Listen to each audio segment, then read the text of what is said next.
আপনাদেরকে ছোট্ট একটা সুসংবাদ শোনায়। গোটা বাংলাদেশে ঘুরে ঘুরে আমাদের একটা অভিজ্ঞতা হয়েছে। আমরা দেখেছি লোকেরা মাজারে সন্তান চায়, মাজারে গিয়ে ব্যবসায় বরকত চায়, ঋণগ্রস্ত হইলে মাজারে গিয়ে তাবিজ চায়। আছে না নাই? এগুলা কি হালাল না হারাম? আচ্ছা, ব্যবসায় কে বরকত দিবেন বলেন? সন্তান না হলে সন্তান কে দেবে? আমি এই বিষয়গুলো উপলব্ধিতে এনে আমি ছোট্ট একটা কিতাব রচনা করেছি, যদিও রমজান কেন্দ্রিক কিতাবটা লেখা। এই কিতাবের শেষ দিকে দিয়ে দিয়েছি ঋণগ্রস্ত হলে কি দোয়া করবেন। হাদিসে আছে আল্লাহ ঋণ হালকা বানাই দেবে। সন্তানের মেধা আমল আছে, আমল করলে সন্তানের মেধা আল্লাহ বানাই দেবে। স্বামী স্ত্রীর মহব্বত নাই, আমল আছে, আমল করলে আল্লাহ মহব্বত বানাই দেবে। ব্যবসায় বরকত হচ্ছে না, ফসলে বরকত নাই, বরকত দেওয়ার মালিক কে?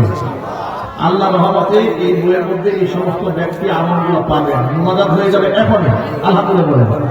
মোনাজাত হয়ে যাওয়ার পরে গেটের সামনে গাড়ি রাখা আছে, মাত্র 100 টাকা হাজিরা তাদের সুযোগ হয়, নিজেরা পড়বে, স্ত্রীকে একটা করে বই হাজিয়ে দেবে, বউকে মাঝে মাঝে এগুলা দেবেন, তাহলে আপনার বউ আপনাকে খেজি মারবে না।